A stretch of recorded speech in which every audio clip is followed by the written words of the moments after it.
That was the game. Yeah, last time I was here, it was different circumstances. Yeah. About as many people. How's it going?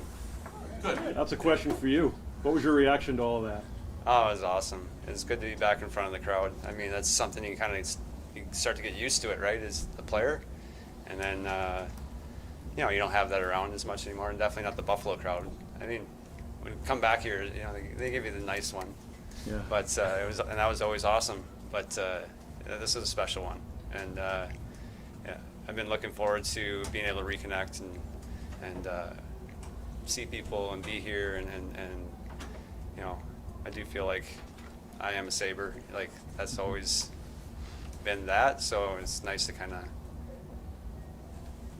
do that more. Yeah. Brian, what was it like to see all those guys on the ice with you, guys you spent, you know, years with, and there they are sitting on the ice at the moment when your number's getting retired? Yeah, I mean, it's a little surreal. Like you just think of them, like I said, like the boys. It's like we've been keeping in touch here and there, but everyone's living their life, and it's hard to get together, especially the last few years with, you know, restrictions. But yeah, like it means a lot that they would come.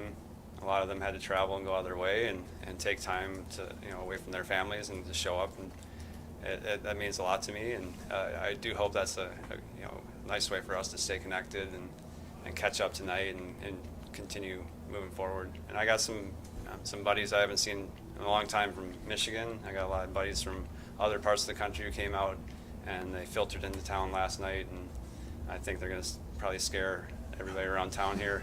But it's cool. It's such a great moment to, you know, to look back, but also, like I said, to reconnect. It's kind of a two-part thing for me. It's I love my time here, and I'm glad it was an impactful time, and that the fans enjoyed that time. But it's also a time to reconnect, and I love Buffalo, and I want to be around more, in, you know, in how I can be around. But this is, you know, step one: reconnect, you know, have fun, and go from there. You had a lot What of did it mean when Dominic Hasek, you know, showed up on the video screen? A guy that, you know, you wore his number until you didn't wear his number, but when he welcomes you into the Hall of Fame. Yeah, I think that I looked up to him so much as a player. I think that I remember him, you know, mainly as a you know, a Sabre. You know, I was, you know, old enough to remember his you know, ramping up and becoming this fixture in the goaltending world, and you're just kind of like, you know, what is it about this guy? And I think it was just amazing to have him say kind words about me, because that's exactly how I would observe his hockey. I watched him in practice before, like he would never know. And I went to the rink when I was in college still, or juniors, and, you know, just happened to be at the rink at Hasek's, you know, warming up for a game, or they had a practice, and I'm just watching the guy practice, and it was inspirational. Like, so to have him, you know, pass a similar compliment back to me, it's a lot of that's because I looked up to a lot of pro players, and I was fortunate that I had some access through my cousins to see some of these practices, see some of these game day skates or games, and I got to see what he really did. Like he would practice with intensity. Just no one's going to score, and I wanted to do that too, because it just made sense. It's just like, oh yeah, I mean, if I can do it out here, it should be more seamless in a game. And he's definitely a hero of mine, and it's hard to describe. In my speech, I talked about walking in here and seeing the French Connection, and seeing Tim Horton's number at the time. Those are the only numbers up there, and I was just kind of like, I had that little fantasy. I looked up there. I was like, wow, you know, I'm signing with a pro team. I got some banners up there. Like, wouldn't that be cool? And you know, this is an amazing, you know, dream come true, you know, situation. So. What was it like to stand there at center ice with your family and actually see the banner go up for you? It was a great feeling. I'm glad my family could be there. I'm glad the kids are there. Bodie's old enough to take this all in, and you know, the family folklore can only be so many stories before you have to show the kid where it actually happens. So it's nice to have him around Buffalo, and he can actually feel, what Dad did. He got to experience Vancouver and Anaheim, but I feel bad, he didn't get to have that full NHL locker room kid experience because of the pandemic. He didn't get to come around as much, and I was bummed for him because he was prime for those years, and so it's great he gets to be around all these guys and kind of understand, what a team is, and those are the lessons I'm hoping to just rub off on him, like how much we care about each other as friends and how hard we worked to accomplish something.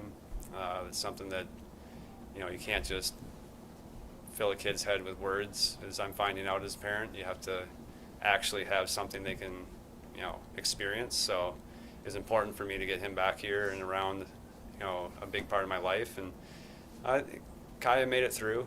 I'm proud of her for that. It's a small step for a baby. And just having friends and family see her and see where I'm at in life right now, and Noreen and I to be back here, and it's a big part of our life as well. And great memories and great friendships. Why number 30? I mean, you wore 39. Yeah. Obviously, you weren't getting that. So how do you settle on 30? I wore a little bit of 30 when I was younger. I liked the Michigan State goalies. Mike Gilmore wore 30. Some of the other goalies in the NHL at the time were wearing 30. I think that I was wearing 30 all through youth hockey until I got to junior. And I was playing for the Sioux Indians. And my first year there, I think the other goalie was 30, and he was older. He was turning I think he's turning 21, and I was 17. So there's no chance I'm getting that number. And they just grabbed the next jersey off the rack and handed it to me. And it's just a cut up jersey, 39, and they're like, here you go. I'm like, well, it's shredded. And they're like, well, the last guy didn't like it tight, so he cut it. Here you go. And I had to wear it. But I played well with that number, and I just say, oh, that's who I am now, and I carried it into college. And wore it through college, and I got here, and I immediately said I'm going to get rid of that number because everyone knew that where Dominic's number would end up. And I wanted to have my own relationship with the fans. I wanted to have my own identity. I wanted to have my own experience. And it's pretty cool that taking that different path has led kind of to the same place. So it's pretty cool. Brian, the Bills spent 20 years essentially looking for a quarterback after Jim Kelly. The Sabres have spent basically 9 years looking for a goalie since the night we were in here when you got traded. If you could sit down with Luukkonen, with Devin Levi and Northeastern, the young guys, what would you tell them about how you can break through and be the man as a goalie in the NHL when you're a young player? I mean, it's hard. It took me a while. I think, I had to mess up a bunch. I also had to have, some moments of greatness, but you're going to mess up. I think it's hard to tell right now, just what the league will tolerate. It's like you're trying to get yourself to a certain position, but, I meant it when I said that Darcy was kind of a visionary. Like, he wanted his teams to develop a certain way, mainly because I think he had restraints on the finances, and he was pushed in that direction. But he did the best he could with it, and his model was that I know I need to have a certain budget. The only way I'm getting that is if I make sure these guys hit. And he was very efficient with, getting the boys from Rochester up. I think we had a lot of guys who spent time there and they came up, and you have to just be committed to the development process. You have to go out of your way to do more. And if you're going to find the goalie internally, I think that's actually a great recipe. You want to build that trust with the organization. You want your goalie to be very calm, very confident in his environment. And I think then you can kind of get the results. If you're just pulling people in from everywhere, and then the fans have to get behind them as quick as possible, it's like you want to have some goodwill built up. You want to have some familiarity with the city, with the staff and everything. I think that all these things make people feel good. It's not something that happens overnight, and it didn't happen for me overnight. So I would say if that's the model, patience is best, but at some point somebody's going to step up, and hopefully one of the boys does. Ryan, what are you most proud of your time in Buffalo?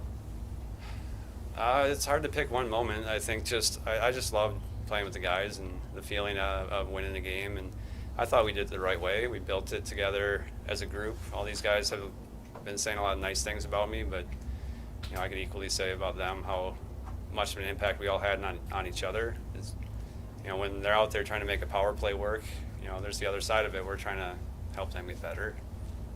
Penalty kill, same thing. We're trying to figure something out. They're trying to do something. Neutral zone. I just remember the guys being really accepting, open, competitive, and there were fun moments on the ice for all the intensity that was there. There was a lot of fun in practice, and I thought that was a sign of a good team, actually. I kind of look for that when I am around other teams now. We're scouting some stuff or doing I want to know, are they having fun on the ice during practice, and does it translate to them being competitive with each other, and is it a fun, competitive team? I think that's a good team. Do you see that in this group, and why was it important for you to mention these guys in your speech today? I thought it was important because I've been on the bench and I've watched some of these ceremonies, and I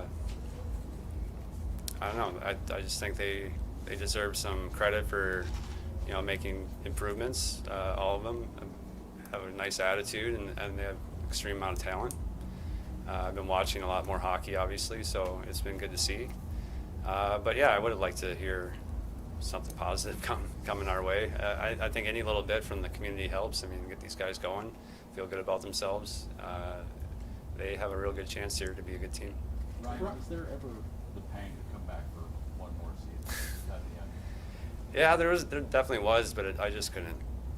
I couldn't bring myself to do the proper training. I couldn't bring myself to get on the schedule, and there's other parts of life that we hadn't yet checked off.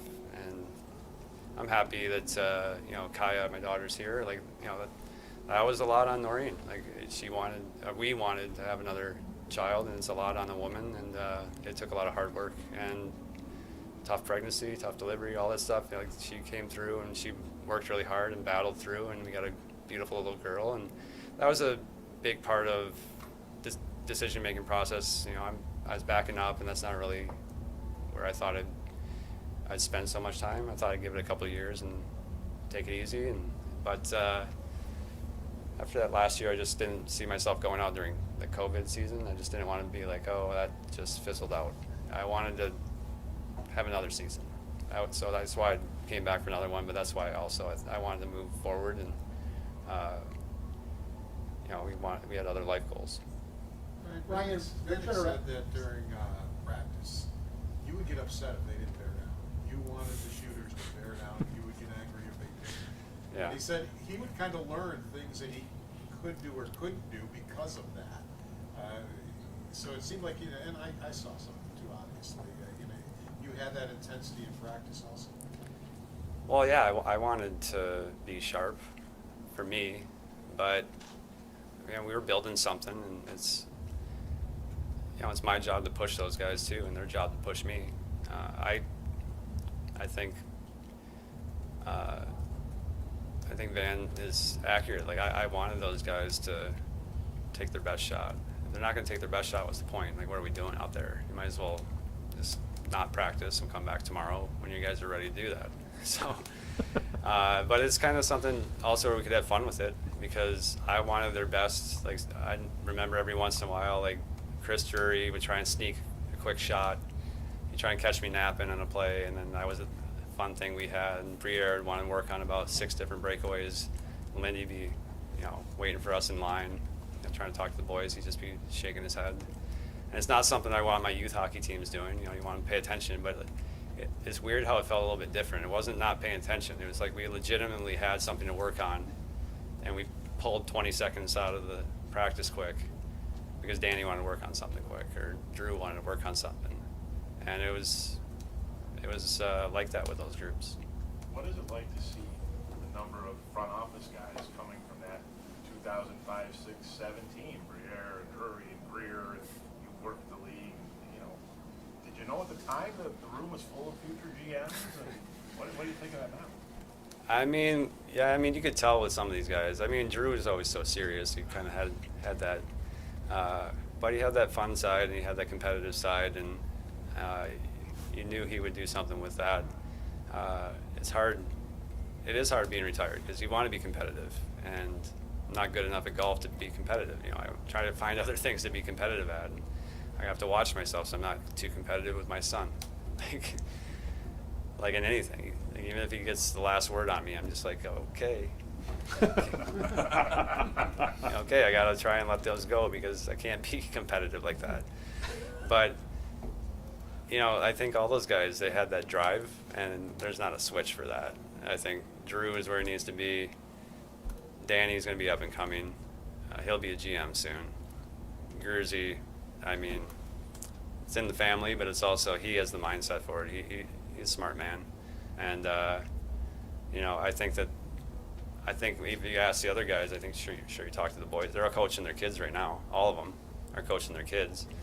And it's just a pure love of the game and you know, love for your family, but also, you know, we want to be around the rink. You want to give back, and I'm trying to do that a little bit with the league and just keep myself in the game where I can. And I'm hoping to find a moment where I can, you know, be a little bit more helpful in the youth hockey side. I remember going to the Philharmonic and seeing you and Stafford up there playing, and you still into the music? Not as much. I mean, Bodie started playing some drums during the pandemic because we were bored. And I keep trying to get him on the guitar. He hasn't quite taken it yet, so I haven't really picked it up as much. But he loves music, and we like listening to it. So that's been fun. Ryan, What's since, your now that you've been, I'm sorry, go Yeah, ahead, you've been he's trying to been- get What's one. your enduring memory of the 2006 season, when this team came so close, 5 defensemen down in Yeah. the last 7th game? Well, I just remember the building of that year where it just seemed like we were just incrementally building towards something, and we just felt so good about, I don't know how to describe it in the right way. It's like we just felt good we were doing it ourselves, our way, and we kept finding ways to beat the teams that we had identified as teams that were good, like Carolina and Ottawa, and like teams that had shown previously that they were good teams and how they played a certain way. And we incrementally were addressing things in our system so that we could eventually play our game, but it would be matched up against those teams. And like I think mentioned earlier, like we were all work together, power play, penalty kill, neutral zone, rush attack, everything we're giving and taking to each other in practice. And when it was finally clicking, you know, there was that great belief in the room we could just beat these guys. And we had it. And that was a cool feeling. Ryan, I was just going to ask to kind of finish it off. I mean, there's so much build up to a night like this, right? Kind of the way they surprised you with it when you were back in town for the Greater Buffalo Sports Hall of Fame, and we all know about how you prepare for whatever it is you're doing, how analytical you are in your decision making or whatever. But now that this moment has come and it's passed, Yeah. how would you describe it? Is it closure for you? What are your No, what is I reacclimated, I guess. You know, like I didn't need a reason to come back, but it's great to have a reason to come back. We've all been kept away from things over the last couple of years, and yeah, there is a bit of closure in the playing side, but like I think my time here, my relationship with people here went beyond just being at the rink. So yeah, just gonna see everybody again, figure out a new way to do it, and have some fun doing it. Thanks, Ryan. Yeah. Congratulations. Thanks. See you guys. Good to see you again.